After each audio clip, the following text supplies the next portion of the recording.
Una noche escuché en la radio La Voz de América, un programa llamado Cartas a los Lectores.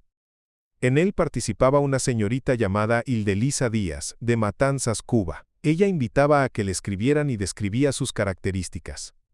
Impulsivamente tomé papel y estilógrafo, porque antes escribía con pluma, y me puse a escribir durante varias horas, corrigiendo una y otra vez cada oración.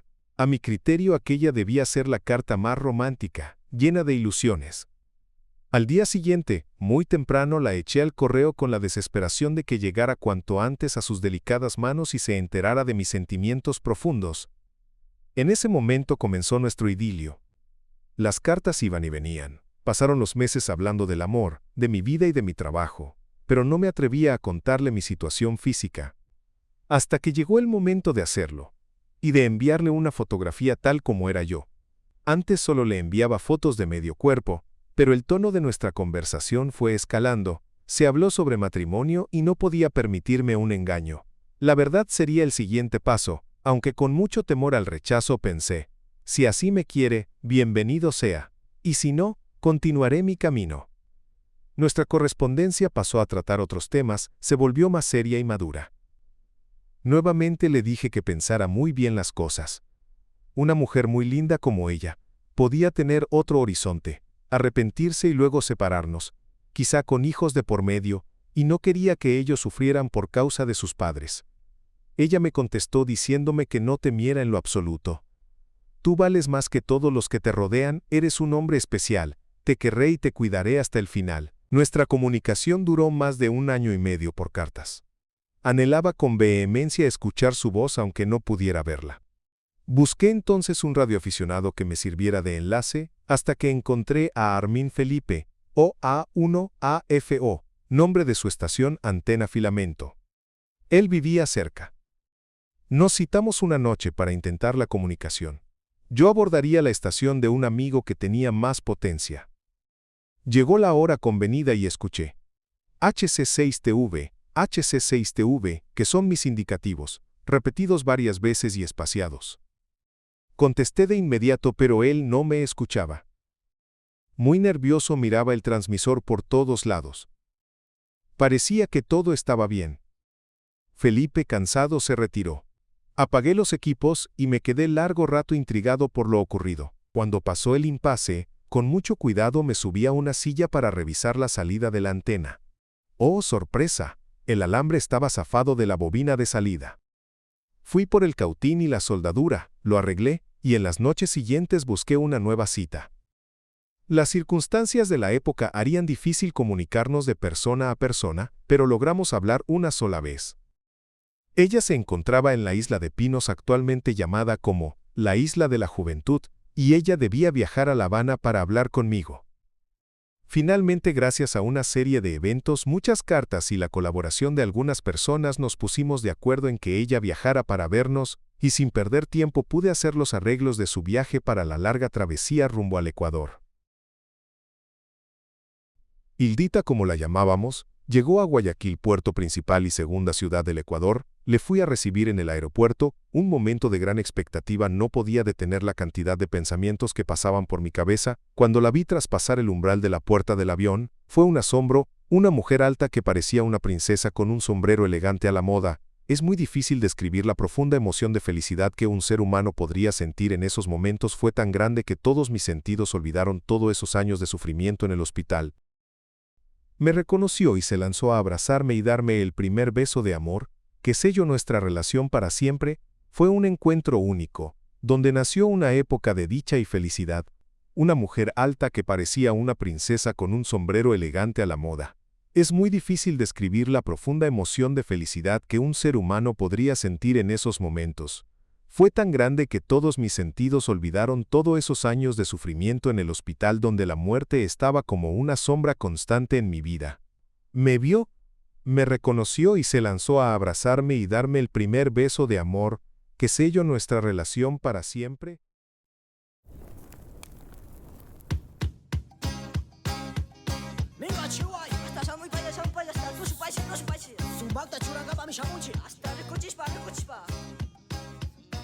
La comunicación entre la sierra y la costa se hacía preferentemente en tren para mayor comodidad y disfrutar de la belleza del paisaje, sus contrastes que drásticamente presenta un cambio entre la sierra y la costa. Al siguiente día a muy tempranas horas, tomamos un barco que nos trasladó de Guayaquil a Durán, lugar donde tomamos el tren con destino a Riobamba. El tren, en esa época eran de vapor, y en cada escala tenía que abastecerse de agua y leña, mientras las vendedoras ofrecían frutas típicas, bocaditos del lugar. Después de un recorrido de 118 kilómetros y más, llegamos a Alausí, donde el tren se prepara para acoplarse dos locomotoras, la otra va atrás empujando para ascender en zigzag, desde el nivel del mar hasta más de 2000 metros por una gigantesca roca. Toda la montaña tiene una forma que los lugareños la llaman la nariz del diablo. El viaje con unas vistas impresionantes nos causó preocupación por las grandes pendientes y el profundo abismo que causaba miedo mezclado con asombro especialmente para ella. Respiramos profundamente, el paisaje seguía cambiando en forma impresionante, el tren continuó subiendo hasta cerca de los 4000 metros de altura donde son pocas las plantas que crecen a esta altura. La temperatura seguía bajando a medida que el tren seguía subiendo al punto que tuvimos que arroparnos por el frío. Cruzamos las poblaciones indígenas, los pajonales, la laguna de Colta, y finalmente llegamos cerca de las 10 de la noche a la ciudad de Riobamba, donde dormimos para el siguiente día continuar el viaje a la Tacunga en carro rumbo a casa, donde nos esperaban la familia con mucho cariño y ella supo dejarse querer por todos quienes la fueron conociendo. Hildelisa, que luego todos la llamamos como Hildita, llegó encantada de conocer lugares que le parecieron maravillosos durante todo el viaje. Su asombro fue de que le pareció otro mundo, no encontraba relación con su madre patria Cuba. El Ecuador es un país atravesado por la cordillera de los Andes con sus volcanes, una diversidad en fauna y flora, una vegetación exótica por sus plantas medicinales, en su oriente su costa, su sierra, con elevaciones hasta los 6000 metros que de altura como el Chimborazo que es el punto más cercano al espacio infinito. La integración de Hildita a las nuevas costumbres de una cultura totalmente diferente a la que ella había crecido le tomó mucho sacrificio, y una entrega total fue acoplándose a la vida de campo. Sorprendentemente aprendió a sembrar algo que personalmente fui muy prolijo en informarle nuestra forma de vida. El estándar de vida en Cuba sería unos 100 años adelantado a nosotros. Hildita iba demostrando por donde sea que se encontraba su amor, capacidad de adaptación y compromiso con su familia venciendo todo problema, conforme se iba presentando, lo que me enseñaba más y me comprometía a seguir adelante haciéndome sentir que mi limitación no era un obstáculo entre ellos, dándome a entender que fue una dura prueba para ella y su cariño. El clima local varía mucho entre unos 20 grados centígrados en el día a unos 5 grados centígrados en la noche. La población mayormente se dedica a actividades del campo, una vida relativamente tranquila, estable, sana, sin mucho entretenimientos hasta que llegó la noticia sobre una cubana que llegó a la ciudad y contraerá matrimonio con Tarquino Vega. Todo el pueblo entró en sorpresa y admiración, cuestionando cómo podía ser posible que un discapacitado se case con una bella dama como Hildelisa Díaz.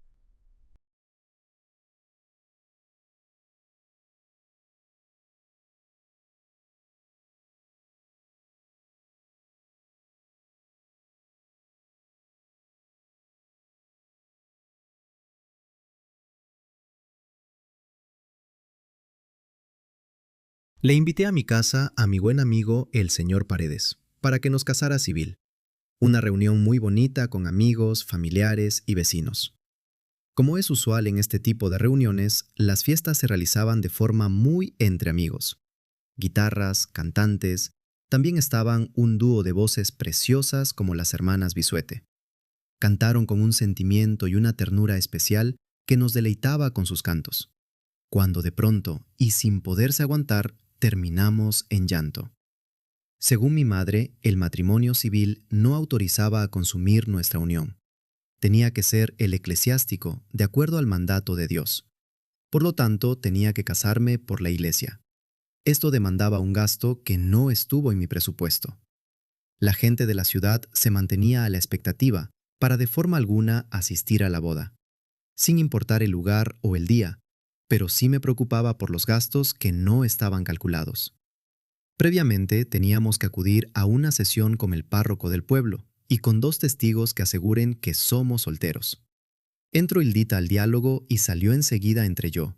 Y lo primero que me dijo en este momento: olvídate nuestra amistad, soy tu pastor, y una de las reglas es que tienes que confesarte para casarte. Y comenzó la discusión que duró más de una hora, argumentándole sobre la doctrina bíblica, tomando en cuenta que la época aquella era prohibido leer la Biblia.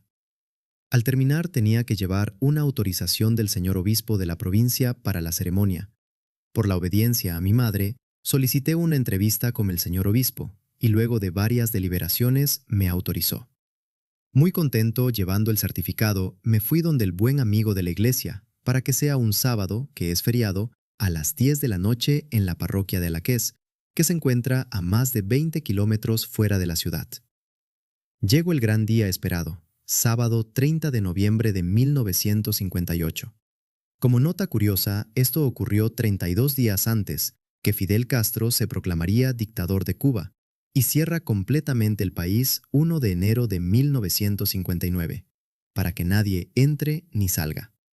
Pensando conmigo mismo, a lo mejor me hubiese quedado soltero. Fueron las 10 de la noche y nos fuimos al pueblo, junto con los padrinos y familiares que me acompañaban. Pero inesperadamente, antes de realizar la ceremonia, el sacerdote me pidió el certificado del matrimonio civil, requisito sin el cual no podía celebrarlo. A esa hora, a buscar al amigo teniente político, nadie daba razón, solo que le habían visto en el día. Le encontramos embriagado en un cuartucho de una cantina, disgustado porque no le había dado 200 sucres del matrimonio civil, que era la propina. Yo había pensado que era una cortesía de amistad. Lo fantástico fue que uno de mis padrinos, el doctor Nelson Oquendo, era gobernador de la provincia. Ya con el certificado nos fuimos a hacer levantar al párroco de la iglesia. Eran más de la medianoche. Sorprendentemente, todo se organizó y nosotros hicimos la entrada triunfal a la iglesia. No con un grupo que pasaba de 10 personas, y cuando salimos, la iglesia repleta. En la ciudad habían averiguado hasta encontrarnos, también los vecinos del pueblo. Se habían levantado a la curiosidad, mientras ya iba amaneciendo y yo tenía todo arreglado para ir a la luna de miel, donde un tío en una hacienda muy bonita con frutales. Solo nos dio tiempo para un brindis, las clásicas celebraciones, con el baile y el corte del pastel. Agradeciéndoles a todos, nos despedimos, dirigiéndonos a nuestra luna de miel.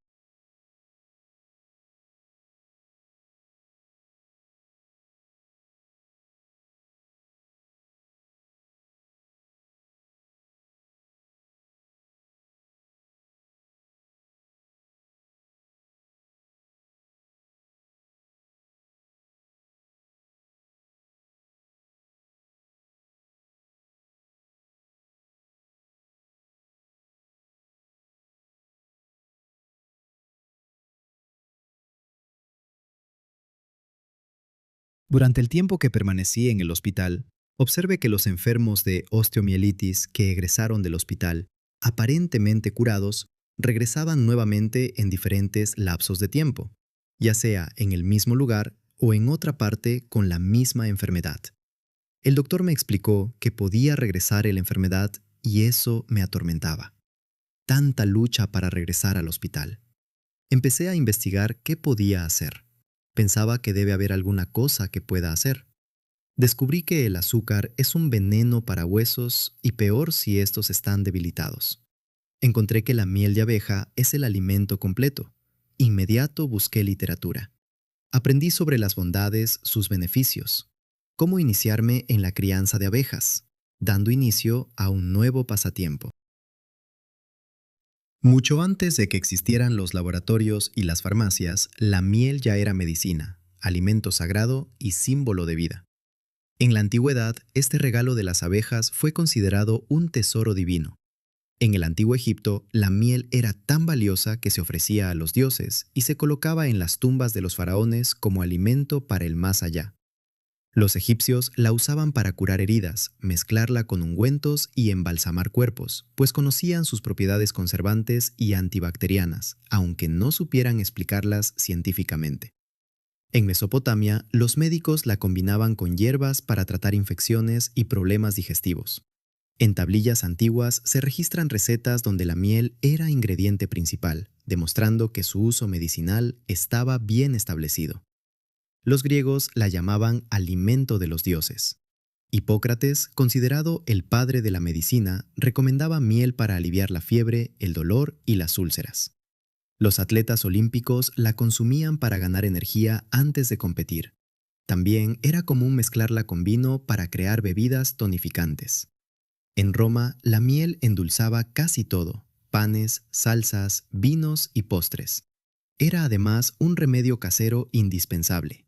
Las madres romanas la daban a sus hijos para calmar la tos y fortalecer el cuerpo. En las civilizaciones de América precolombina, como los mayas, la miel tenía un carácter sagrado.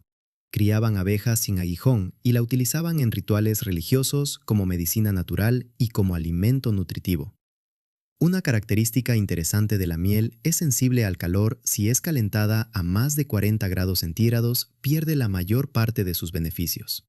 Así, en cada rincón del mundo antiguo, la miel fue más que un simple alimento, fue medicina, energía, ofrenda espiritual y símbolo de prosperidad.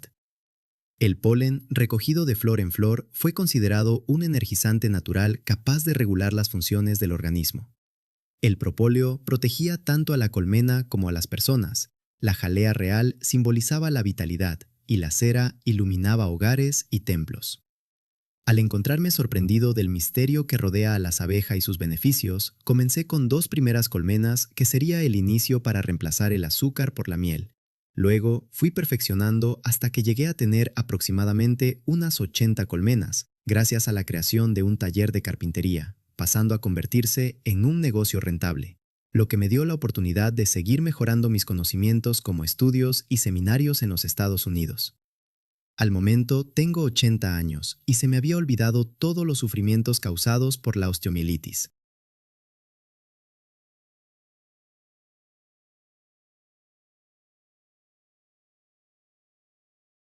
Yo vivía a 5 kilómetros de la ciudad, en el barrio Bellavista.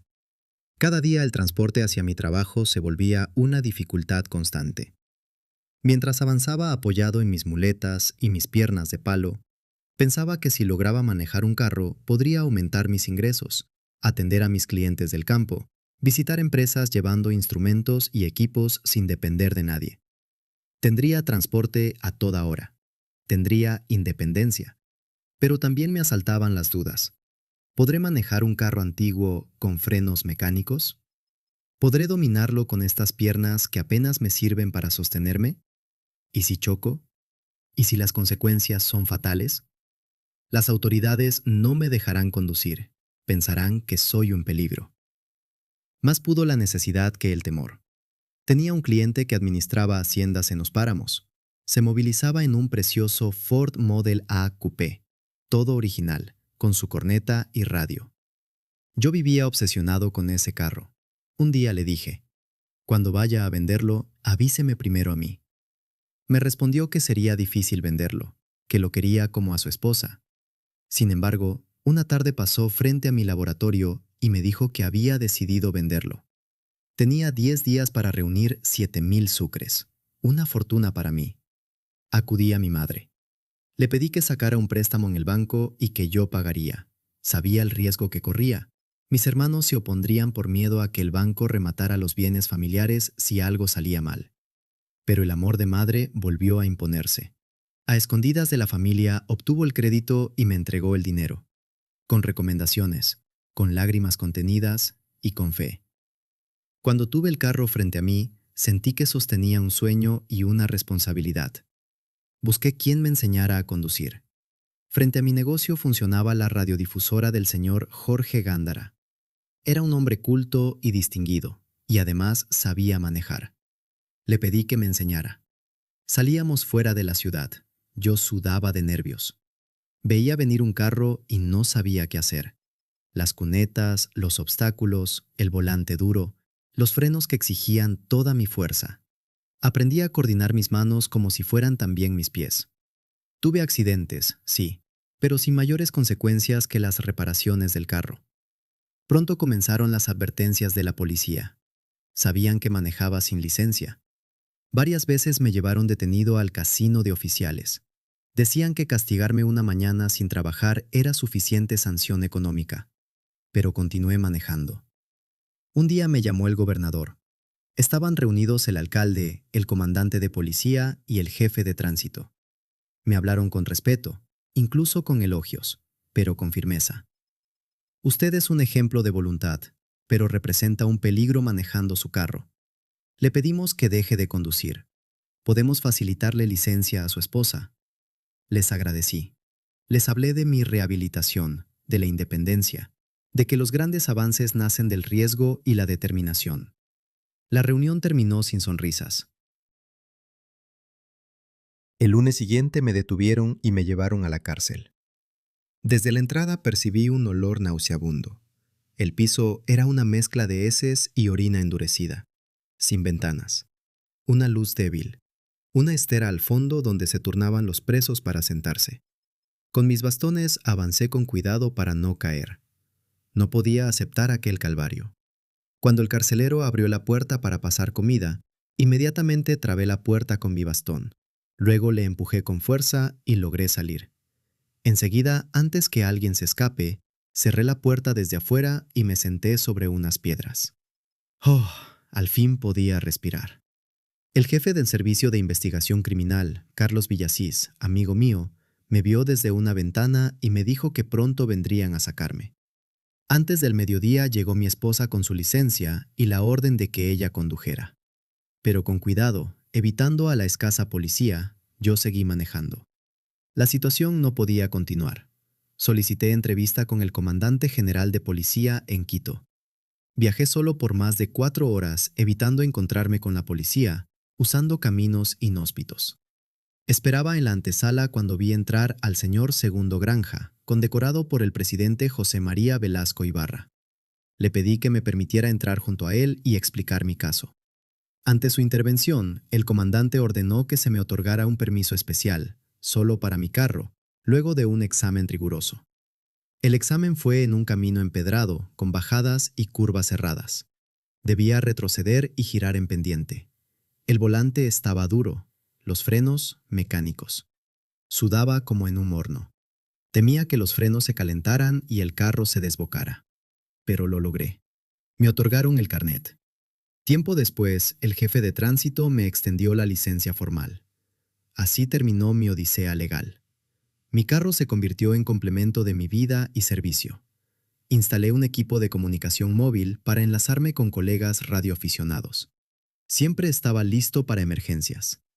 Durante el paro provincial de Cotopaxi, mi carro, la ambulancia y los vehículos de los dirigentes eran los únicos autorizados a circular.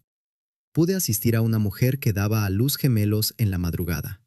En el terremoto de Toacaso, Tanicuchí y Guaitacama, recorrí las poblaciones transmitiendo información y solicitando ayuda. Otro evento importante fue la misión checo-polaca que vino al Ecuador para hacer los estudios del volcán Cotopaxi, que se encuentra a unos 45 kilómetros de la Tacunga. Siendo un evento de estudio geológico, también por interés de seguridad nacional. Instalaron los equipos de comunicación desde su campamento en las faldas del volcán, donde tenían su centro de comando, hasta la cima, donde el personal se encargaba de hacer los estudios, internarse en el cráter y extraer de las fumarolas las muestras respectivas, haciendo la conexión necesaria para hablar directamente con Radio Praga en Checoslovaquia, relatando en vivo sobre la expedición cuando llegó al fondo del cráter. Fue un acontecimiento extraordinario, sacar muestras dentro del volcán con temperatura extremas para el hombre. La noticia se publicó en todos los periódicos del mundo a primera plana, mencionando a Tarquino Vega, un radioaficionado discapacitado sin sus 2 piernas. Facilitó la comunicación directamente desde el volcán. El carro no fue solo un medio de transporte, fue mi herramienta de trabajo, mi símbolo de independencia y la prueba viva de que la voluntad puede más que cualquier limitación. Porque si algo aprendí en el camino, es que cuando el miedo y la necesidad se enfrentan, la voluntad decide quién conduce.